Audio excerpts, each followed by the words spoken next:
ऐसे कुल परंपरा में जीने वाले हम सब, आचार्य अभिनंदन सागर जी महाराज ने यही तो कहा कि एक ही खेत के, एक ही घर के, एक ही कुल के, एक ही परंपरा के आप आकर के यहाँ का माल वहाँ गया, वहाँ का माल यहाँ आया। मतलब पूर्णमती जी हमारे संग में थी, सो विद्यासागर जी के यहाँ चली गई, और तुम्हारे यहाँ के अभी विद्यासागर जी गुरुदेव के जो शिष्य आप मेरे पास आ गए। जब एक ही कंपनी का ट्रांसफर हुआ है माल, तो अब नाम बदलने की मुझे क्या जरूरत है, जो इतना अच्छा नाम दिया उन्होंने। इसलिए उनके शब्द थे दीक्षा के समय। सो मैं आप लोगों से कह रहा हूं कि ऐसे गुरुओं की उदारता हुआ करती है। सो वही मैं आपको कहूं, आम खाना की पेड़ गिनना है, बताओ आम खाना ना, तो ज्ञान लो, ज्ञान लो, सारी बातें छोड़ो एक घंटे के लिए और यहां आकर के बैठो और सुनो कि मैं कौन हूं, मेरा स्वरूप क्या है, मैं कहां शक्ति रूप से जो आत्मा बैठी उसको जानने वाले ही पंडित है। पंडित कितने प्रकार के? 4 प्रकार के। बाल पंडित, पंडित और पंडित पंडित, ये 3 हो गए। और एक बाल पंडित कह लो उसको। जैसे मरण 5 प्रकार के होते ना, बाल मरण, बाल मरण, फिर बाल पंडित मरण, पंडित मरण और पंडित मरण। कितने हो गए? 5 हो गए। बाल मरण किसका होता है? मिथ्या दृष्टि का। और बाल मरण किसका होता है? सम्यक दृष्टि का। तो वो बाल मरण वाले सम्यक दृष्टि को मैं कहना चाह रहा हूं, वो बाल पंडित, बालक में भी बालक, शिशु, LKG वाला, समझ गए ना। और जो ये लग छुल्लक वृत्ति आप बन गए, ये आप अपने इस जीवन को ऐसा ऊपर उठाने के लिए कार्य करते हैं। उठो, उस जमीन के मिथ्यात्व की भूमि से ऊपर उठो, और उठ करके आप जितने वृत्ति बन गए, सब बाल पंडित बन गए, छोटे पंडित। और उसके पंडितों में हम बड़े पंडित बन गए। और हमारे पंडित में भी महापंडित कौन है? अरहंत परमेष्ठी, जो यहाँ वेदी पर विराजमान है। ऐसे अपन उस परंपरा में जीने वाले पंडित बनो, और पंडित बन करके अपनी इस आत्मा की खोज करो। और इसी बात को कहा गया कि हर बीज में वृक्ष छुपा बैठा है, पाषाण में स्वर्ण छुपा बैठा है। अरे भेद विज्ञान की आंख से देखो, हर इंसान में भगवान छुपा बैठा है। उस भगवान को प्राप्त करें। उसको कैसे प्राप्त किया जाए तो सुन लो, मैं आपको बताऊं। पहले टेढ़ापन निकालो। टेढ़ापन अनेक प्रकार का होता है। टेढ़ापन सो तेरापन नहीं, मेरापन सीधापन है, रिजुपना है। टेढ़ापन निकलेगा, ठीक हो जाओगे। और ये साधु आते हैं तो तुम्हारा टेढ़ापन निकालते हैं, तुम्हारे तकलीफ को निकालते हैं, तुम्हारे विचारों को सीधा करते हैं, तुम्हारे उलझन को मिटाते हैं, और तुम्हारे जो उलझी हुए जीवन की पहेली सुलझाने आया हूं मैं, अपने बड़े बाबा को मनाने आया हूं। जीवन की पहेली कहां सुलझेगी? तुम्हारे जीवन की पहेली। ये पहेली कैसी है ये भी सुन लो। ये पहेली ठीक वैसी जैसे चटकना ताला है। कैसे चटकना ताला? एक व्यक्ति घर आया और उसने अपने कपड़े उतारे, और उतार करके हाथ मुंह धोया। इतने में फोन आया, आप इसमें आ जाओ। अकेला था, कोई था नहीं घर में। सो बहुत जरूरी काम है, यहाँ मर्डर हो गया, ये हो गया, वो हो गया। सो उसने, पुलिस इंस्पेक्टर है, उसने जल्दी अपने कपड़े पहने, और पहन करके वो जो वहीं पर बाजू में एक शर्ट और टंगी थी, और वहीं पर भी वो खाकी शर्ट थी, उसने पहनी। और पहन करके बाहर आया, उसने देखा कि शर्ट में तो चाबी थी, और उसने पहनी शर्ट और उठाया ताला, और ताला उठा करके चटका दिया और चला गया। वापिस आया तो क्या देखता है? क्या देखा उसने? जेब में हाथ डाला तो चाबी नहीं थी। अब उसको क्या आया?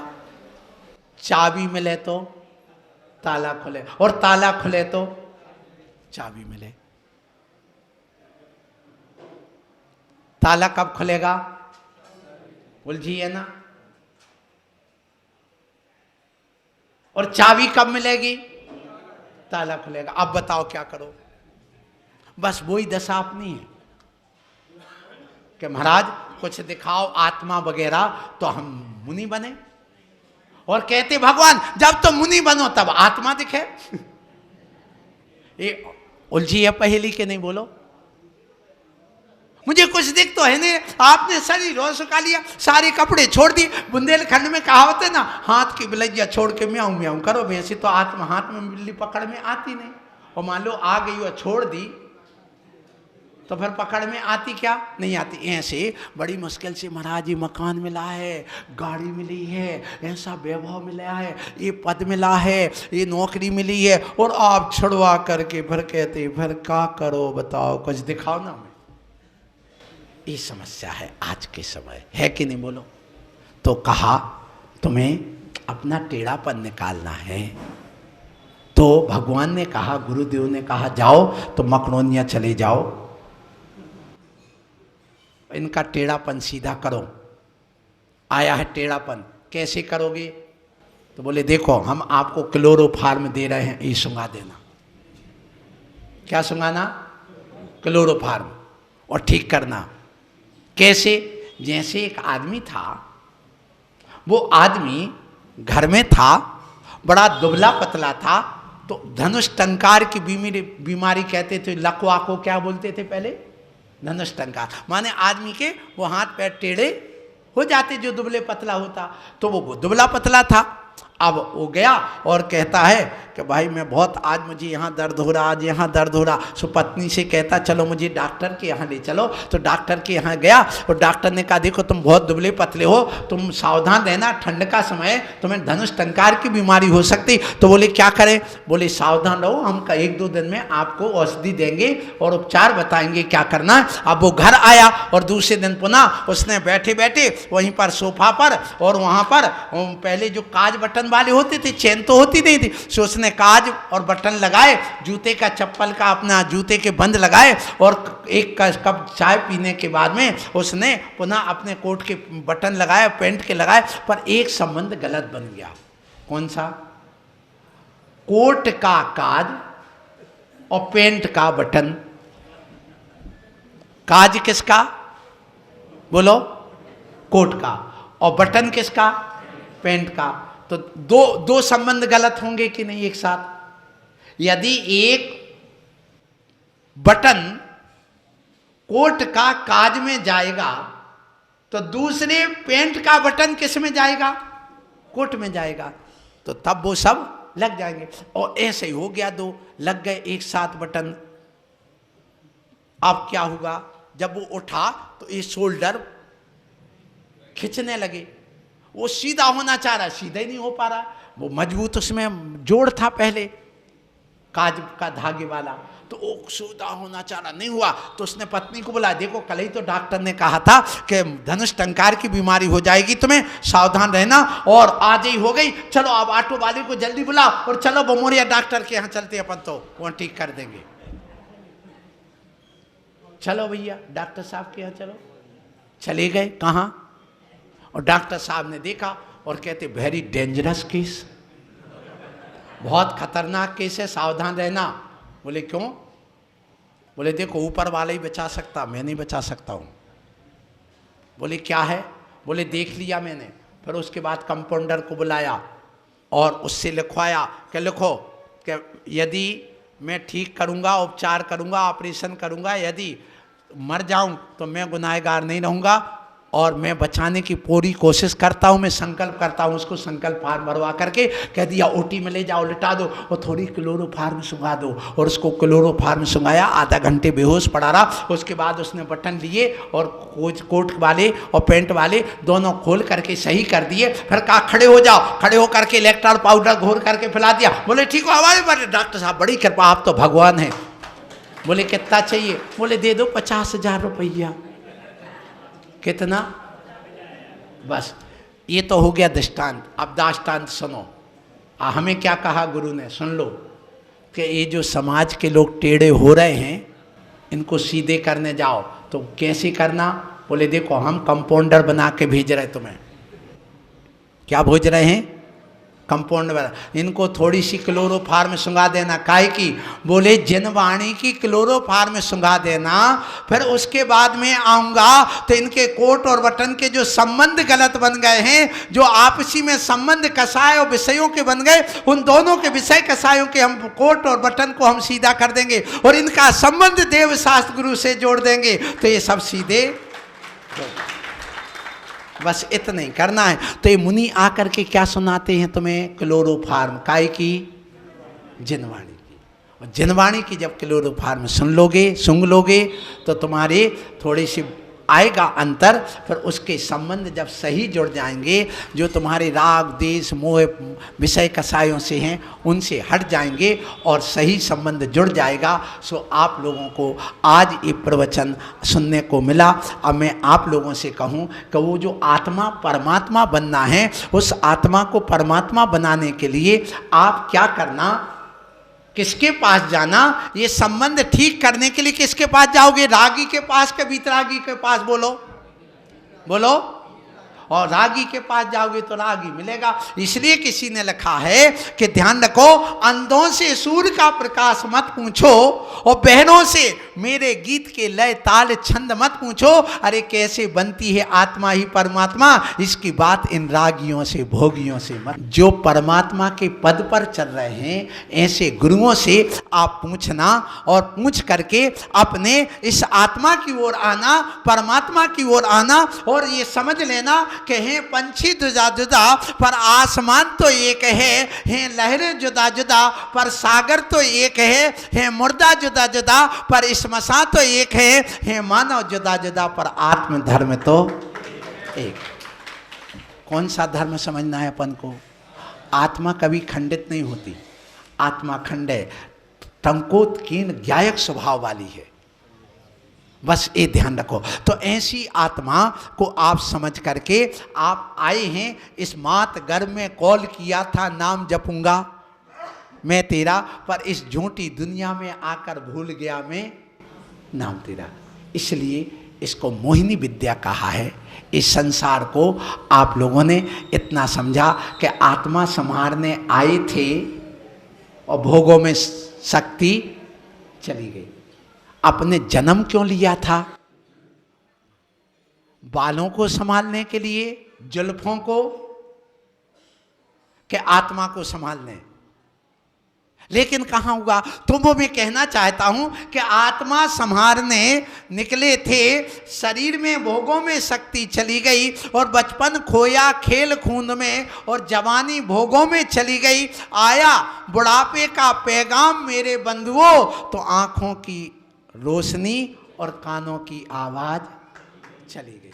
और मैं और कहूं आज की दुनिया में कि क्या आत्मा संहारने निकले थे, शरीर में शक्ति चली गई और बचपन खोया खेल कूद में और बुढ़ापे का पैगाम आया नहीं और हृदय की गति रुक गई। आज अटैक आ रहा कि नहीं? जबरदस्त आ रहा है, सबको आ रहा। सो आज मैं 2 मिनट में अपनी बात कह के अब वाणी को विराम दूं, समय अपना हो रहा है। सुन लो, ये आत्मा तो है एक ड्राइवर। सुनना, आत्मा क्या है? ड्राइवर। और सुन लो, और इसमें इस ड्राइवर में जो बैठा है, एक इसमें बैठा है, काय में? इस गाड़ी में, और इस गाड़ी को चला रहा है। अब इसको मोक्ष मार्ग की गाड़ी पर, मोक्ष मार्ग पर चलाना है, तो कैसे चलाओगे? तो मैं कह रहा हूं, इसमें पहले 2 श्रद्धा की पटरी, 2 पटरी बिछाओ। जैसे आपके यहाँ बिछी ना, जब ट्रेन चलाना हो तो कितनी पटरी चाहिए? 2, एक सम्यक की, सम्यक दर्शन की, और एक सम्यक ज्ञान, क्योंकि ये युगपथ होता है, इसमें कोई अंतर नहीं। युगपथ होते दीपक हम प्रकाशते सोई, ऐसा जो आए ना, ज्ञान और दर्शन युगपथ होता है। जैसे प्रकाश और ताप दीपक से एक साथ होता, ऐसे एक पटरी बिछाओ, फिर उसमें चारित्र का चाक लगाओ। चारित्र 13 प्रकार का है या 5 प्रकार का है, तो आप 13 प्रकार के चारित्र के चाक लगाओ। फिर क्या करो? एक ब्रेक लगाओ। कौन सा? संयम का ब्रेक लगाओ। इसमें इस गाड़ी में। फिर क्या करना, इसमें गुरु उपदेश रूपी हार्न लगाओ। गुरु का उपदेश ही हार्न है। फिर कहा गया ये इंद्रियां खिड़कियां हैं, इन खिड़कियों को बंद करो, नहीं तो बाहर की हवा आएगी, गड़बड़ हो गया। फिर इसके बाद में आप अपने जो इसको आगे बढ़ाना है, अब गियर में गाड़ी डालो, न्यूट्रल में मत डाले रहो। तो गियर कितने होते हैं? 5 गियर होते हैं, फर्स्ट, सेकंड, थर्ड और टॉप, और एक रिवर्स। कितने हो गए? 5। और एक क्या होता है? एक्सीलेटर। तो भगवान ने ये कहा, सुन लो, इस गाड़ी में बैठे हो तो तुम तो एक्सीलेटर दबाओ। एक्सीलेटर में खूब आवाज आती। जब मैं छोटा था तो वीरेंद्र इंस्पेक्टर थे बंडा वाले, उनके पास रह करके मैं पढ़ता था। गृहस्थ जीवन के चाचा के रूप में लगते थे वो। उनकी मोटरसाइकिल आती थी, रखी रहती थी, तो बड़ा शौक होता था। तो वो एक्सीलेटर दबाते, बच्चों को उसी में मजा आता। खूब आवाज आ रही, खूब आवाज आ रही, ऐसा लग रहा कि बहुत तेज गाड़ी भाग रही, लेकिन न्यूट्रल में डली है। तुम कितना भी एक्सीलेटर दबाते रहना, गाड़ी आगे बढ़ेगी क्या? वहीं कोई। ऐसे तुम लोग खूब घर बैठ करके, मैं शुद्ध हूँ, मैं बुद्ध हूँ, मैं ऐसा हूँ, मैं वैसा हूँ, मैं खा नहीं सकता, मैं पी नहीं सकता, लेकिन गियर में गाड़ी डाली नहीं, मिथ्यात्व में पड़ी है, तो क्या होगा? बोलो, जहाँ है सो वहीं रहेगी। तो गियर तो बदलो भैया, फर्स्ट गियर में तो डाल लो कम से कम। समझ गए ना? तो गियर है गुण स्थान, गियर क्या है? और एक्सीलेटर है लब्धि स्थान। लब्धि स्थान और गुण स्थान समझ गए ना आप? गुण स्थान किसे कहते? मोह और योग के निमित्त से आत्मा में होने वाले तारतम्य रूप घट पर अच्छे बुरे परिणाम, उसका नाम क्या है? और गुण स्थान कितने हैं? 14। कल मैं बताऊंगा, बहुत अच्छी बात इस मामले में, थोड़ी संक्षिप्त में, सरल भाषा में, जो आज के युग को समझ में आ जाए। तो ऐसे आप अपना गियर बदलो, मिथ्यात्व की भूमि से फर्स्ट गियर में सम्यक्त में डालो, दूसरा महा अणुवृत्त के रूप में डालो, और तीसरा महावृत्त के रूप में डालो, और चौथा श्रेणी के रूप में चले जा करके और टॉप गियर लगा करके केवल ज्ञानी बन जाओ। यही मैं आप लोगों से। और यदि तुमने गियर टॉप डाल भी दिया, लेकिन वो रिवर्स में, अर्थात जब उपसम श्रेणी जाती है तो सीधी गाड़ी कहाँ आती है? रिवर्स में आ जाती है। तो रिवर्स में मत डालो। और क्या करना, ये आहार पेट्रोल है। आहार क्या है? और तुम्हारा चौका हमारा पेट्रोल पंप है। समझ रहे? अब गाड़ी नंबर, बिना नंबर की गाड़ी नहीं चाहिए, गाड़ी नंबर चाहिए है। बिना नंबर की गाड़ी होगी तो जब्त हो जाएगी।